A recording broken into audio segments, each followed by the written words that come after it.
Hello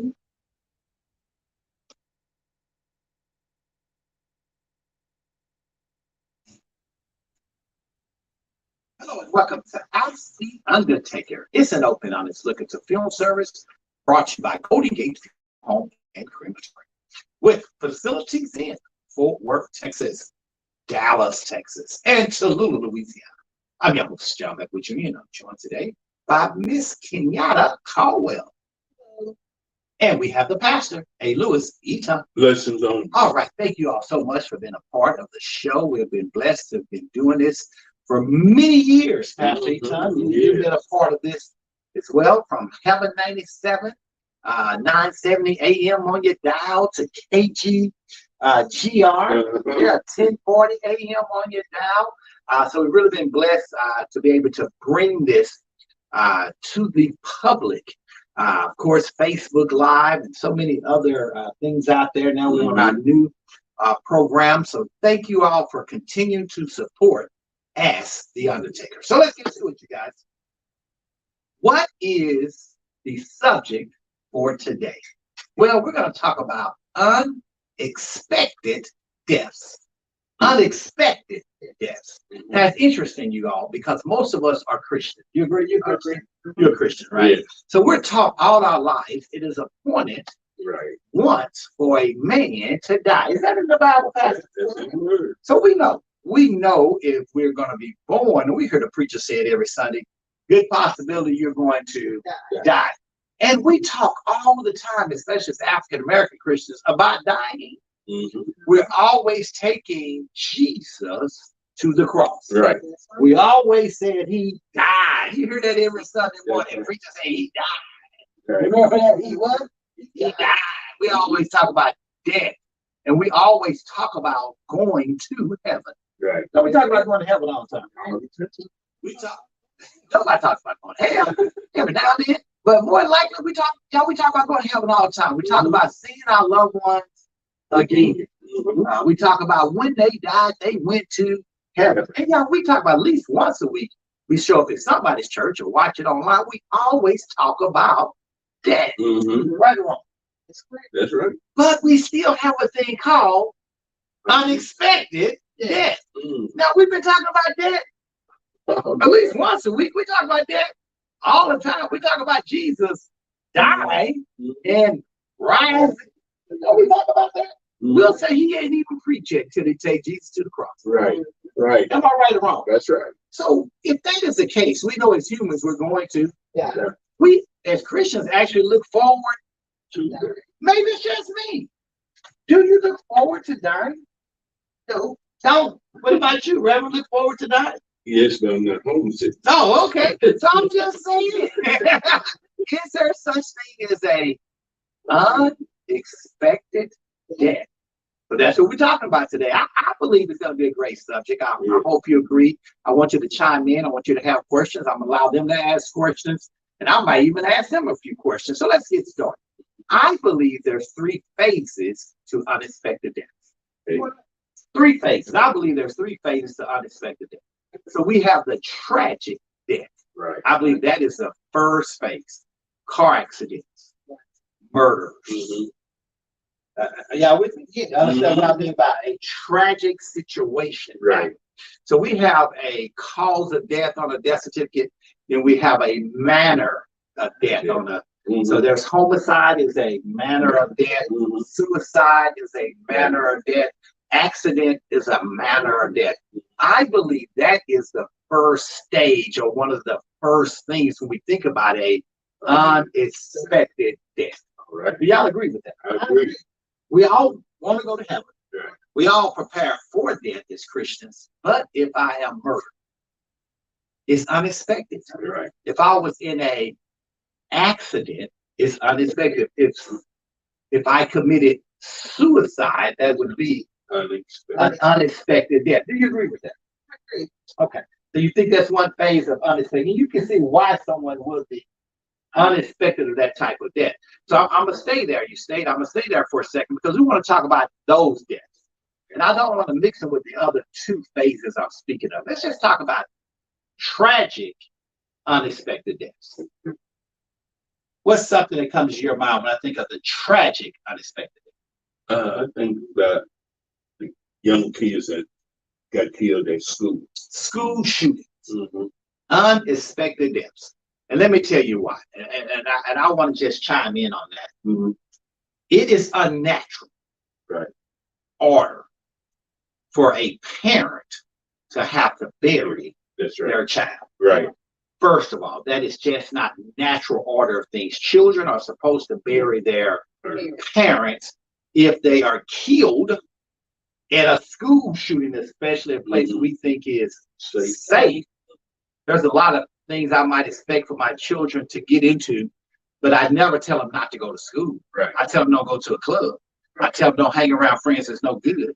I tell them don't go to certain places you know that you shouldn't be, that are dangerous, but school shouldn't be one of them. Right. It's definitely unexpected death. Let's talk about that.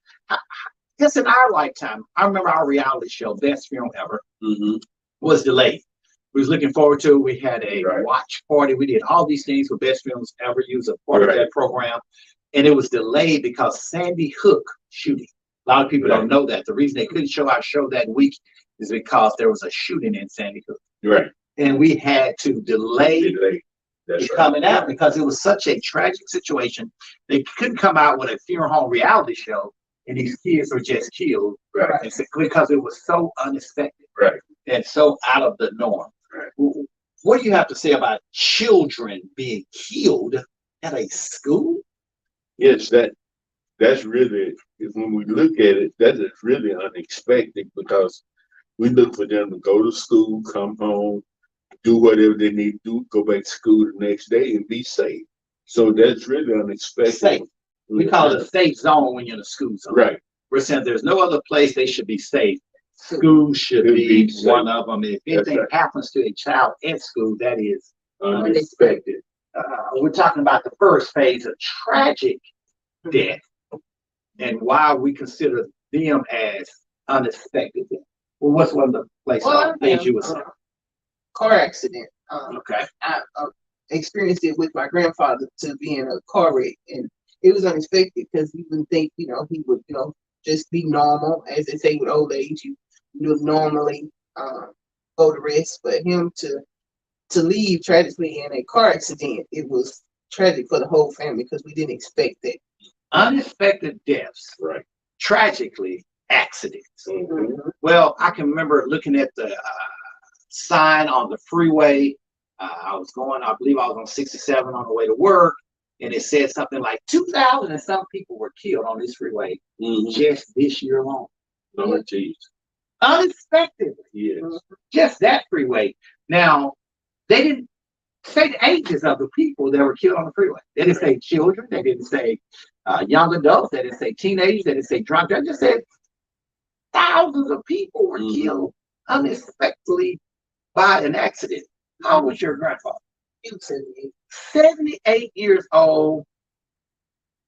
Unexpected death for 78 years? Yeah, if it's a accident, I don't expect for him to pass away from an accident.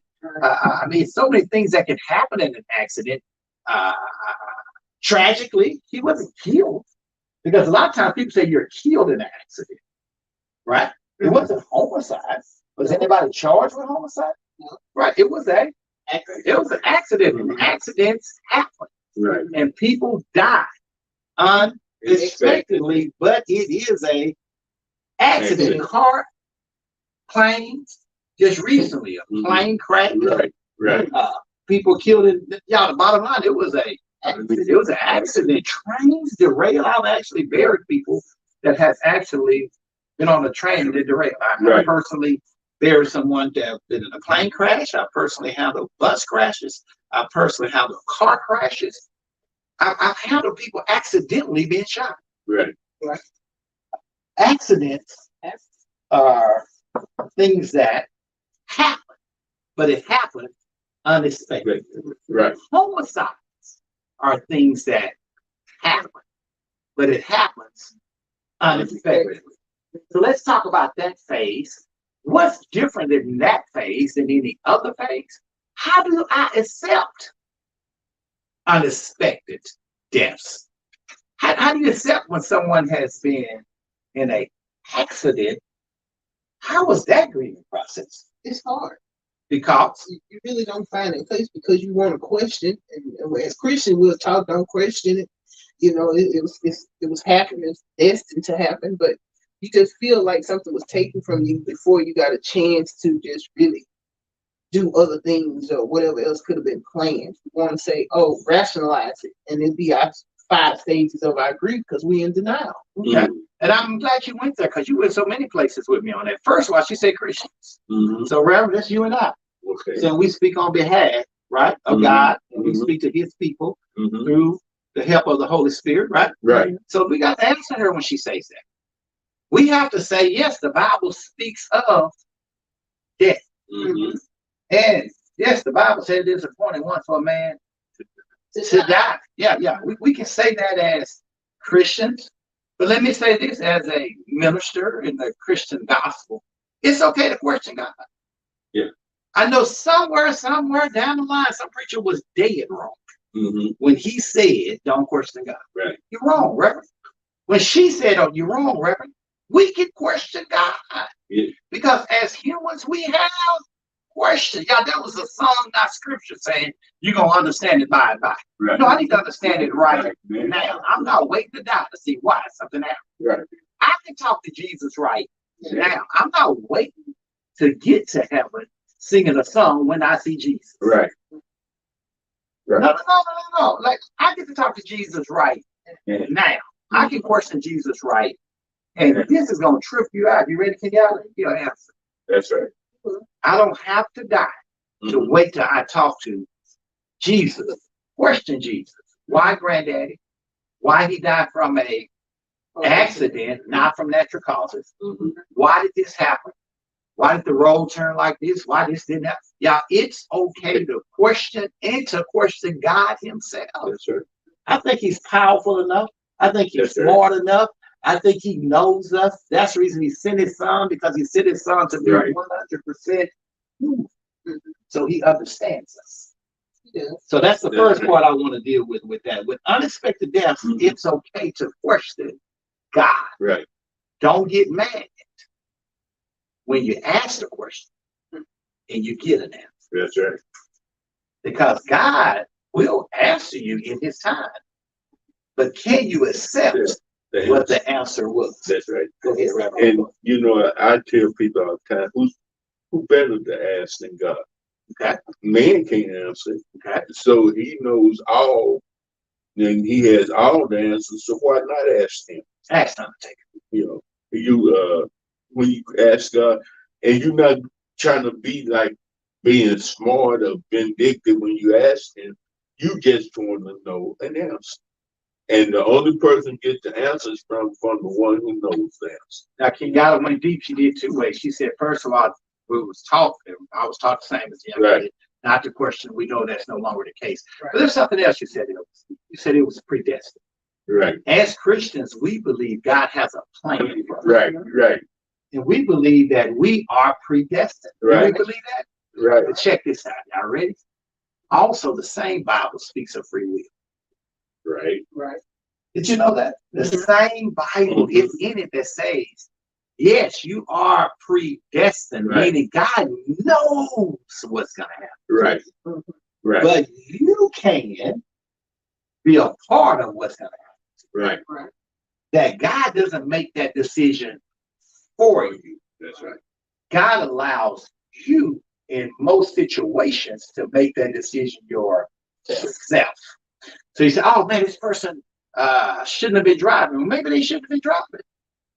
Oh, that person shouldn't have. You're right. They shouldn't have been drinking. They shouldn't have been smoking. They shouldn't have. Yeah, that was free will. God had nothing to do with that. Right. God did not cause that to happen. God did not make somebody show up at a school to shoot kids. God did not cause a road not to be designed correctly. That was on the engineer. God did not do that. We all have free will, and we have consequences for our free will. Right. So I hope that helped you a little bit. We got to move forward even with unexpected deaths. That's right. I told you the first phase of unexpected death is tragic death. So easily to stay there. We know the grieving process is different with tragic deaths because I get stuck in denial. I get stuck in bargaining. I get stuck in anger. Right. That's where unexpected death traps me. Right. I'm angry that they were in an accident. I'm angry they were killed. I am angry somebody murdered them. I am angry at them for committing suicide. I am angry. And I stay there for a long time. And here come bargaining. I finally stopped being angry. Mm-hmm. What if I would have took his keys? What if he ain't had no business job? What if you would have gave him a ride? What if she would have went to school today? What if I give him bulletproof backpacks? What if we put metal detectors? All this bargaining. Yes. Unexpected deaths changes the way we grieve. Right. And it keeps us stuck. I call it stuck in the middle. Mm-hmm. Because you need to get to the end, but you can't get to the end because you're stuck in the middle. And that's what unexpected deaths do for us. Yes. You might say, well, Undertaker, what's the answer to not being stuck in the middle? And this is what I'll tell you. When you know what the end looks like, you can start striving toward it. Know that depression is a normal thing. Right. You're thinking, I'm depressed and I must be the only person that feels this way. That is normal. That's right. Know that denial is normal. Know that anger is normal. Know that bargaining is normal. Know that depression is, but it's a stage. Right. Meaning you're not supposed to stay there. You can't stay there. It's not the end. Now you've been taught all your life to complete the cycle. Right. Go to school, but you go to school to graduate. Don't you go to school for 12 years and flunk your senior year. Correct. Don't you go to school for 12 years and not leave with the degree. Yeah. Don't forget why you complete the cycle. Right. Don't you go to college to play football and leave without the degree? Don't you go to college to play sports, basketball, and leave without the degree? How many times have we been told that? Don't you show up nowhere? Right. Don't you start nothing and not finish? Grieving process is identical. Don't you start a grieving process without getting to acceptance? And you do whatever you have to do. That means get some mental help, get some physical help, get some emotional help, but you have to finish. Sometimes we have to get tutors to pass. That's right. Sometimes I got to get some help. That's As right. Christians, we lean on God. And it's so crazy. We keep, you've heard this scenario. We keep asking God to throw us a lifeline. And He keeps throwing you a lifeline, but you're still waiting on God. Right. How many times does God need to show up? Because sometimes He show up in human form. Right. Call Right. a tutor. Right. Sometimes He show up in a human form, call a psychologist. Right. Sometimes He show up in human form, call a psychiatrist. Sometimes He show up in a medicine form, called medication. Right. He's there. You just want to accept Him for who He is and take Him and get better. That's right. That's how we deal with unexpected deaths, Mm. even when it is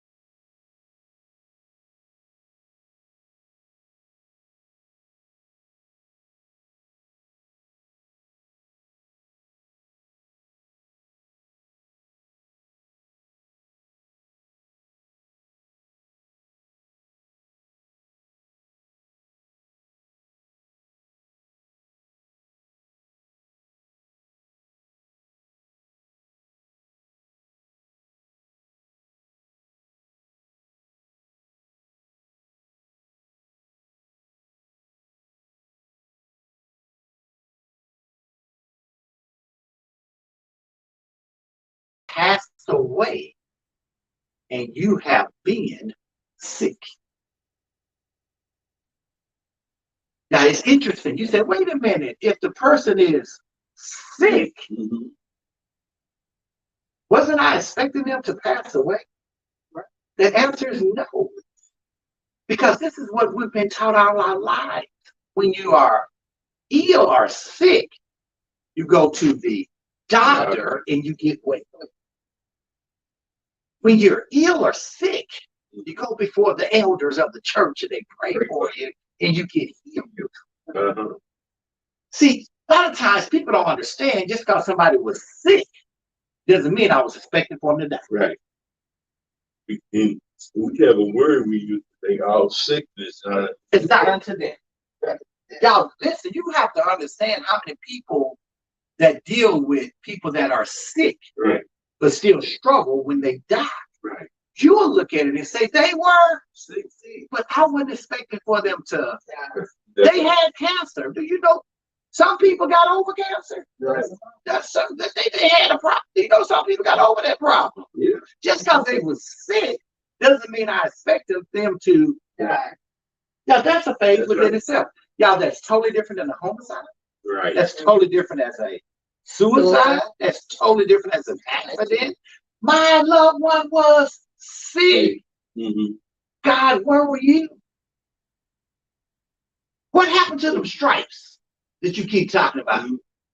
Because my stripes, you are healed. Why my loved one didn't get healed? Why did breast cancer take her out and she walk around with a pink ribbon talking about she'll survive?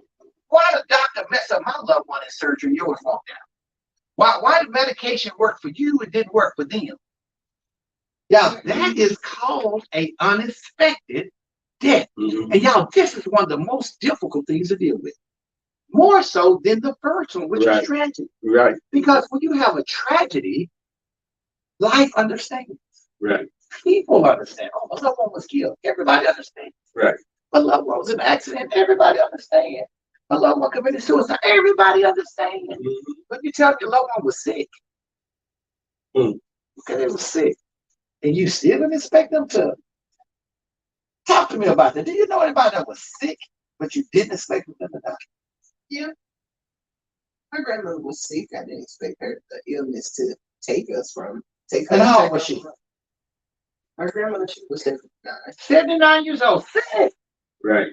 Now, when you told me granddaddy died from an accident, I'm like, oh, I understand.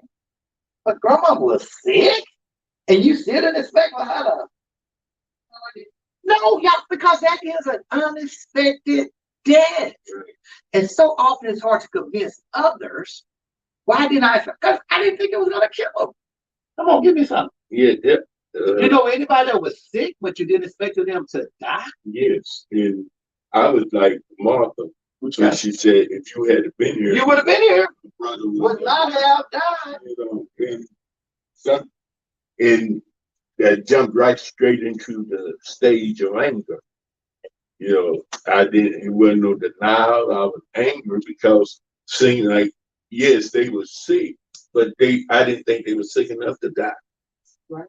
Unexpected. Even when, I tell you different things.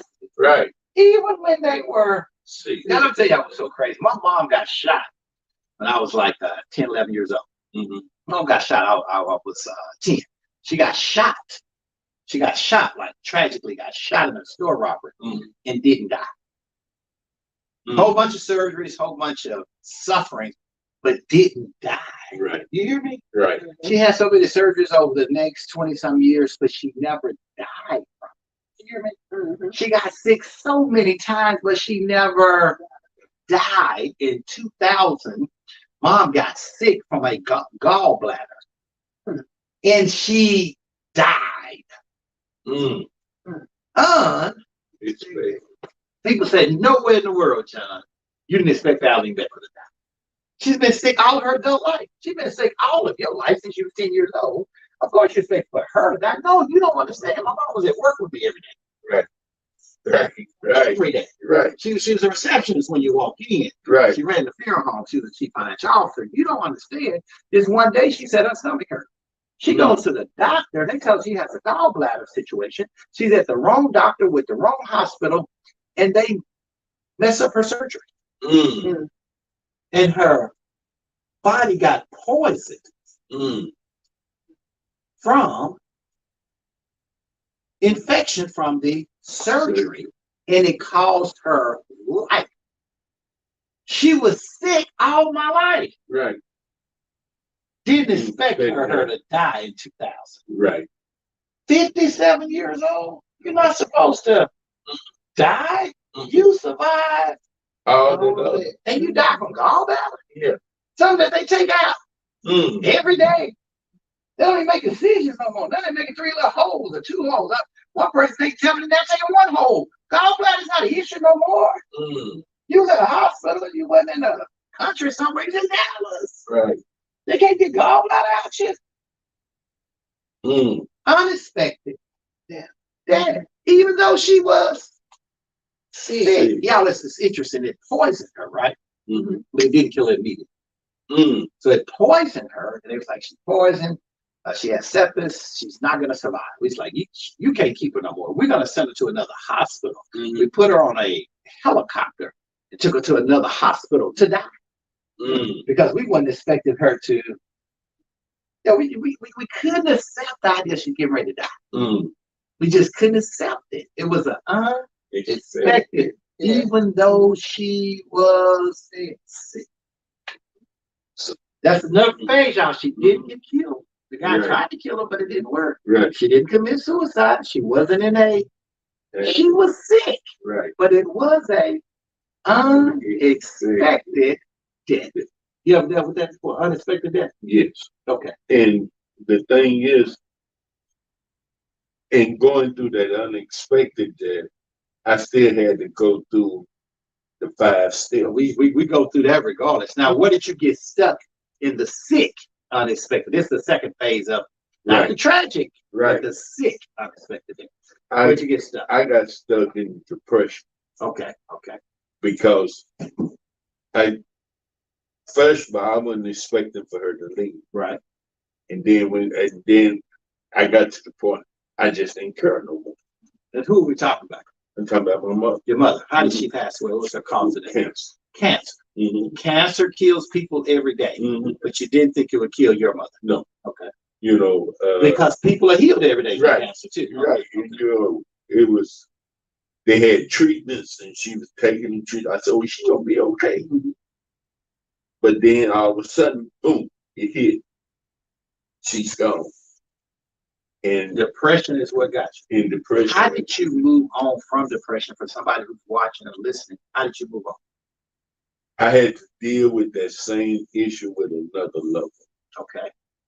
And when I had to go through that, I said, I cannot just lay up here and die myself. I gotta move on. And that's what saved you, because you saw yourself die. Right. What about you? Unexpected death. Sickness. I want phase 2. Sickness. To go off of what he was saying about his mom, the same thing with my grandmother. She was a 2-time cancer survivor. And what had cancer, beat cancer. Got it again and she beat cancer twice. Y'all just knew the third time, but this is what she did. Right. The third time, it wasn't cancer. She had fought with it for a long time, cancer, and won.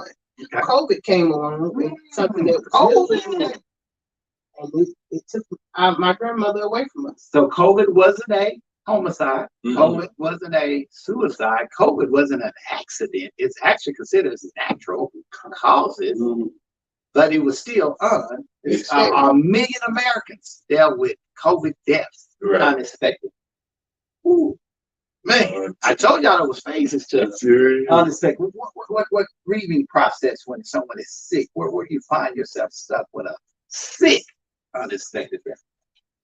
I was bargaining and I was saying if I could have been there, maybe I could have been the one to nurse her back. And ultimately, it just wasn't anything that I could have done because we were so new, we didn't know so much about it. We didn't have the medicine that we have now to help. It was new when it started. So bargaining is where you got stuck as a caretaker, because you have a license as a caretaker, but couldn't care for your own grandma. Right. That puts you in bargaining right there. With you work around medicine, you know a lot about medicine, but didn't know the medicine to get. Right. How did you move on? You can't tell somebody out there ain't with what you went through. How did you move on from bargaining? How did you get? Are you still there? I have my days. What day was? How long has it been since grandmother passed? It's been 2 years, not very long. You talk about only 24 months. Are you still bargaining? some mornings I do. Okay. Have you accepted it at all? Have you made it to the finish line yet? It's just 24 months now. No. I wouldn't be surprised if you said I ain't got there yet. Well, I'm still stuck in the middle. Still stuck in the middle. And what would be my advice to keep it? What would be my advice to anyone else who's watching right now? Even when there's unexpected death and sickness was the cause, how do I move on from bargaining? What stopped me from bargaining? What stopped me from saying, I'm going to sue the hospital. I'm going to sue the doctor. I'm going to put them out of business. I can't believe they let my mama die. How do you get off of that? Now, am I mad at them? I'm mad at me. Where was I? Right. Why didn't I get her to the right hospital at the right time? Why did I even let them take her there? Why did she even end up there? Y'all, I'm mad at them and now I'm mad at me. Because that's what happens in bargaining. Y'all, let me tell you what moves me from bargaining. And it's been a long time for me. It's been over 20 years for my mother. But let me say this. If I would have stayed in bargaining, I was getting ready to commit suicide. It was driving me crazy. It was affecting my health. It was affecting my way of living. It's what we call in English language brooding. Brooding is when your mind is making you think of bad things. I had to change my mind in order to move forward. I had to say to myself, my mom lived the time she was supposed to live. It wouldn't have mattered if it was a tragic death and she would have died from the gunshot wound. It wouldn't have mattered if sickness took her out. We're going to talk about the third phase in a minute. It wouldn't have mattered. My mother was not designed to be here forever. Right. Her cause of death does not define her living. Right. It was just her end. Right. Her birth didn't define her. She was born in Texarkana, Arkansas, not as a rich woman, one of 10 children to Bessie Overton. I'm telling you, her birth didn't define her living, nor will her death define everything she did in between. I stopped brooding about the end, and I started remembering what was in between. Is what got me through bargaining and depression. Not a long life, but it was a good life. She has such a great story where she came from and where she ended up. Where she used to live, where she ended up living. Where she used to own, where she ended up owning. Y'all listen, she had such a great life that I just couldn't let myself stay at her death. I can't let myself stay at her birth. I have to move on to her life. And when I remembered her life, it helped me move from bargaining and depression to acceptance, because mom had a great life. A doctor can't take that away. Right. Gallbladder couldn't take that away. Right. Shooting her couldn't take that away. And that's what I had to accept, was her life, not her death, that I was going to let define her memory. Then this is a question. Just say you dealt with a tragedy. Tragedy was number one. Second phase is sickness unexpected. We're going to talk about the third. Right before you got to acceptance of the tragedy, you had some loved one to pass or sick. You start the process all back over. How do you finally get to acceptance when you just dealing with one death right after another? And we did a show, you guys, called Dealing with Multiple Griefs at the Same Time. Dealing with multiple deaths, dealing with multiple griefs. Each grief must be processed separate. I can't take mom and Michael and put them in the same grief process and say, well, while I'm grieving Michael, I'm also was grieving mama before Michael died, so I'm going to put them together and go through the process. No, I had to go through mama's grieving process. And then Michael died 11 years later. Then I had to go through his grieving process, which was a tragic death. Saw him one day, dead the next day, but it was because of sickness. And I had to go through that process. You have a question for us, producer? And then, so I have to process one at a time.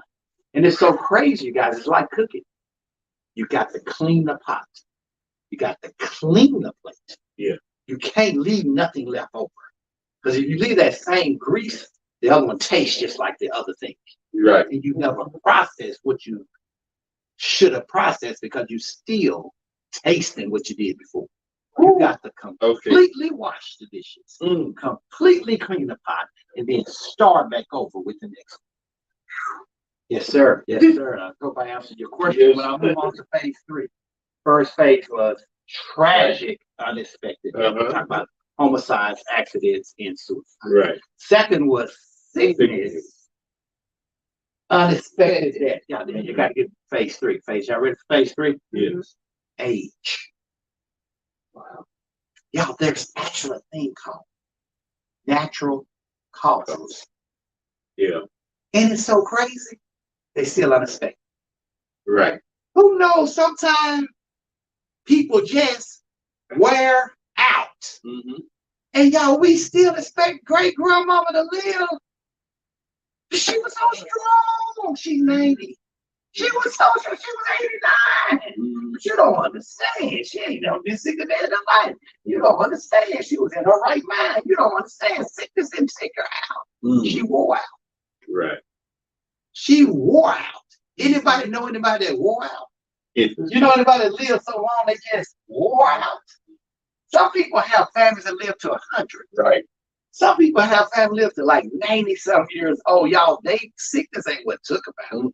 It wasn't sickness. No. It wasn't tragic. They just wore out. And it's interesting, it still was unexpected.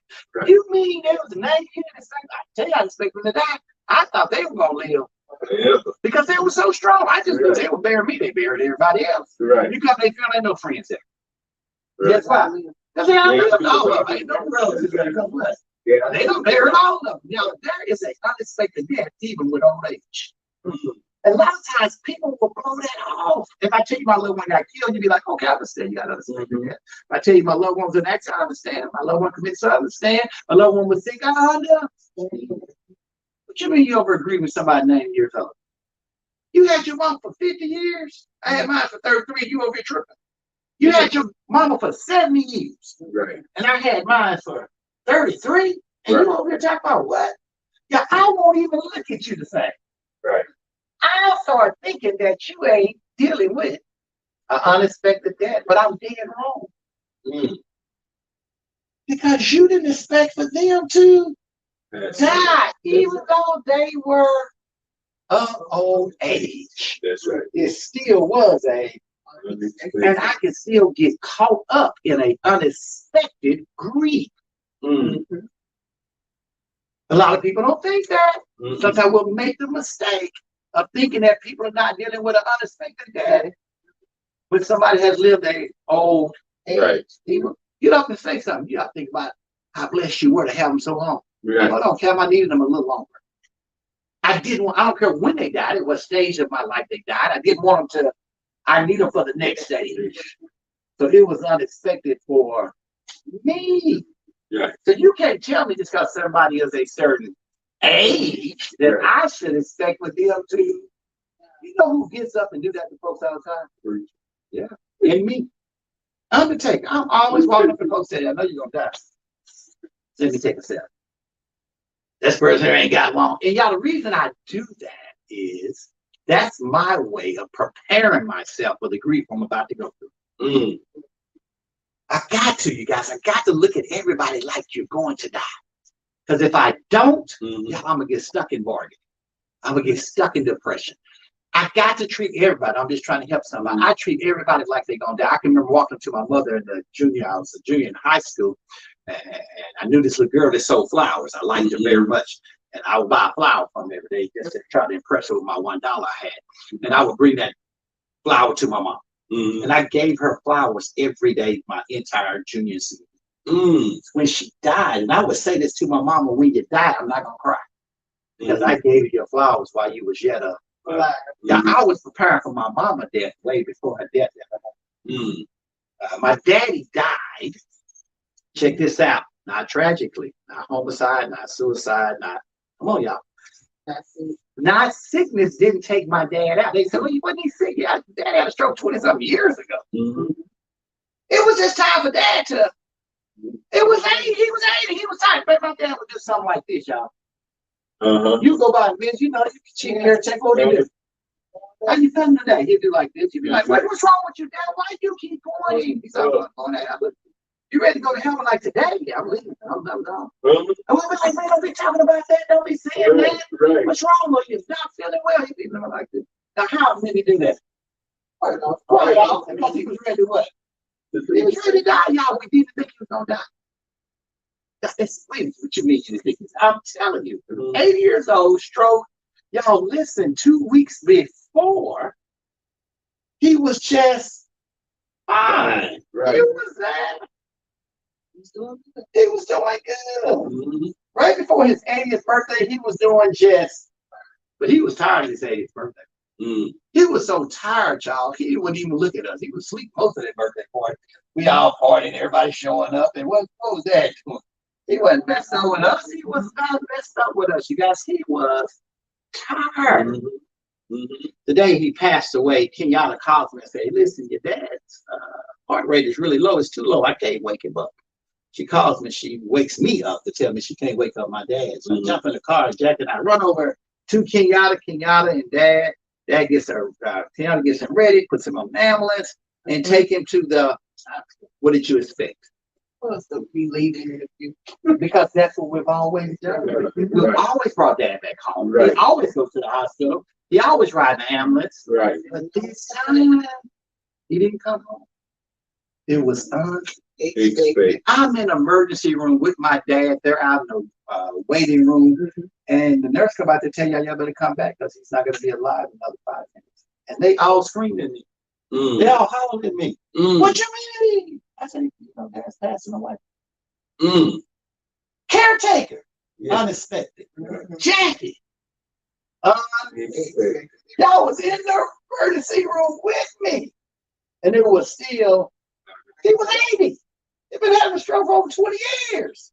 But it was still unexpected. And that's something, y'all. Those are the phases of, how much time do we have produced? Those are the phases of unexpected deaths, tragic, sickness, and even up in age. We just don't want to let them go. Is there ever an expected death? And I'm going to say no. I don't believe there is such thing as an expected death. When I went to the emergency room, my father, and they said his heart rate is real low, he just had a heart attack. They said, we're going to bring in a cart, we're going to do the crash cart, we're going to pump his heart, we're going to put him on oxygen. I said, no. Nobody back there with me. I had to have nobody else's opinion. I just said, no, you're not going to do that to him. You're not going to break his ribs. You're not going to give him CPR. You're not going to shot something down his throat. His last minute on earth won't be torture. Right. Ain't going to happen, guys. Right. I have finally accepted right then that Dad was going to pass away. But I had to hurry up and get there. Yeah. And if I didn't, what would I have let him do? Everything. They would have tortured him. His last minutes on earth, his last hour on earth would have been torture. Now, that's the reason why they have no resuscitation. People say it all the time. Listen, if I'm at a point where I can't come back, why are you breaking my ribs? Right. Why are you pumping on me like I'm a football player in the middle of a football field? Yeah, that makes sense. He's 20-some years old. 80-year-old. You're going to cause more damage then. That's right. You're about to hurt him more than he's at peace right now. Let him die in. Did you want to be resuscitated? It did say here. Did you want to be resuscitated? No. See what I'm saying? You need to put that in writing. Yes. You need to say no resuscitation or resuscitation. You guys, I am 56. Resuscitate a 56-year-old. When I get 80, maybe not. Right. How old are you? Resuscitate a 37-year-old. Good possibility her ribs gonna heal back. She might can survive a CPR. Me, maybe you. No. You ain't trying to get your ribs broken. You know that got to hurt. Yeah. Oh, maybe it's just me. Y'all, there's no such thing as an expected death, but there is acceptance even of a unexpected death, and that's the reason we had this show today. We want you to accept tragedy. Right. We want you to be able to accept sickness, And we want you to be able to self-age them because it just happens. That is life. It is appointed once for a man to die. We don't know if it's going to be tragic. We don't know if it's going to be sickness. We don't know if it's going to be old age, but it is going to happen. Yeah. Unless Jesus comes back. We've been talking about that for over 2,000 years. Right. Unless he comes back, we are going to pass away. And I can guarantee you there will be somebody in your family, someone who loves you, that will be honest. That's right. Dealing with grief. That's right. And we don't want anyone to get stuck. So treat everybody like they're about to die. Turn to the person, turn to your neighbors, Undertaker in the preaching, and tell them, I'm expecting you to die. Kenyatta, I'm expecting you to die. And when you die, it won't be unexpected. If I love you, I need to tell you, if I appreciate you, I need to tell you, Pastor, I expect you to die. Right. If you die today, tragically, sickness, or by old age, it won't catch me. I'm expecting you to die. I don't know where, I don't know when, and I don't know how, but I am expecting you to die. Right. So I'm gonna start treating you like it's your last day. I'm gonna treat you like this is your last hour. I'm gonna treat you like this is the last minute I have with you. Am I going to argue with you in your last minute? Am I going to argue with you at your last hour? Am I going to argue with you in your last day? So stop doing that. Am I going to have a disagreement with you on your last minute, hour, day? Am I going to? No, not going to happen when I start treating you like it's your last. So I'm never caught on. You might go to school and may not come home. Kiss your kid before they leave. They might go to work and not come back home. They might go to the hospital and not come back home. We don't know. Right. You just don't know. So never get caught unexpectedly. Wow. Always expect death to happen to your friends, to your relatives, to the people that's close to your co-workers. Expect death. Yeah. Since we expect death, we need to prepare for death. Right. Since we're expecting death, we need to what? Prepare. Give me how many minutes I have to tell them how to prepare for what I'm expecting. In 5 minutes, this is how you prepare for what you're expecting. I'm expecting to die, therefore I'm expecting to have some type of service. I need to come in pre-plan that service. That's right. Because I'm expecting death. That's right. Death will not catch me unexpectedly. Not me, nor my family. Not only am I expecting me to die, I'm expecting for my family to die. And the ones I'm going to be responsible for, not only am I going to pre-need for me, I'm pre-need for you too. Because I have a right to do that because I'm expecting your death. I know you're healthy right now. I'm still expecting your death. Because there's 3 different ways you can pass it away. You guys not only that, I'm going to put some insurance on you. Because guess what? I'm expecting your death. I'm about to invest into your death. When you die, I'm going to take care of your income because I'm expecting your death. When you pass away, I'm going to take care of your children because I'm expecting I'm still sending your kids to college because I'm expecting I'm paying all your bills because I'm expecting third phase. You need a last will and testament because you are expecting what you put on your last will and testament, Pastor. I'm telling. What are we going to do with your stuff? What are we going to do with your clothes? What are we going to do with your house? What are we going to do with your car? What are we going to do with your stuff? I put it all in writing for what my daughter needs to do with everything. Because if you don't, it'll be chaos and confusion. There you go. Chaos and confusion when you start unexpectedly people to die. Now, if I expect for you to die, I need to have a last will. If I expect for me to die, I'm going to have people who don't prepare. It's because they don't expect to die. People don't even want to talk about expectation of dying. So you keep putting people in situations that are unexpectedly dealing with grief, unexpectedly dealing with your stuff. And the 4th stage is this, you guys. We talk about a living will. You're unexpectedly won't accept that people get sick. That people become disabled. That they're going to need to be taken care of even when they're sick. That's the reason we don't have living wills. But if I'm expecting that to happen, I will have a living. If I'm expecting death, I'm putting a payable on death on every bank account because I'm expecting. Death is not going to catch me unexpected. That's right. Does that make sense? So you have to put what on your bank account? You got to put Sometimes beneficiary. You got to. Got to put somebody on that, because if not, that means you're not expecting. It means you think that person's gonna live. Right. Is that a reality? That crazy, y'all. That's crazy. That you can't. Do you really expect for everybody to live forever? To the point where you don't even have a beneficiary on a bank account. You don't have a living will. You don't have a last will of testament. You don't have insurance. You don't have a pre-need, because you're not expecting death. You don't have it on your mama, your daddy, your children, or yourself, your sister, your brother, because you're not expecting. Give me a time period when I talk a little bit about who's going to be in charge of your funeral. The reason why we don't have anybody in charge of our funeral, the reason we don't have a right of disposition, is because we're not expecting that. We're not expecting that. We're not expecting no tragedies to happen, no sickness to happen, no old age. That's the reason we have no right of disposition. Right? You're gonna die from one of them, real. I guarantee you, either tragedy gonna get you, sickness gonna get you, or old age gonna get you. Expect to die. Not only you need to expect to die, I expect for you to die. I need you to tell me you're gonna be in charge of your funeral. Right. I expect for your little young self to die, either tragically, sickness, or old age, but you're gonna die. You're gonna be in charge of. I got someone. I didn't know who it is. I didn't know.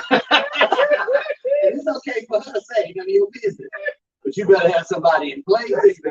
Sometimes we say it ain't none of your business because we really ain't got nobody. But if you got somebody, you got somebody. The reason why you haven't told us the code to your phone yet, because you're not expecting that. The reason why you ain't told us where the insurance policy is, because you ain't expecting. The reason you ain't told us what's the combination safe, you ain't expecting. And the reason you ain't asked your mama what's hers, or your daddy's what's his, or your sister's what's theirs, or your brother what's his, because you're not expecting anybody to. You're gonna always get caught unexpected. Even though there's an Undertaker show called Ass, for years, decades, we've been saying expect to die. No one should be caught unexpected. It's not supposed to happen. Those three phases should never catch you. Ooh. Is this a word today? It is. Did it help you? Yeah. Don't get caught. I'm telling you, because we caught up in grandma, we caught up in mama, we caught up in brothers, we still caught up in whoever, because we live in an unexpected world, and we're Christians, and we've been given the promise that you will die. Y'all thank y'all so much for being a part of Ask the Undertaker Unexpected Death. Talked about the three phases of it. The bottom line is no one should be unexpected when it comes to death. You guys, we're going to be back here on Monday morning for the morning drive with the Undertaker. Every Saturday morning, right here, 9 o'clock a.m. with Ask the Undertaker. May God bless you. May God keep you is our prayer.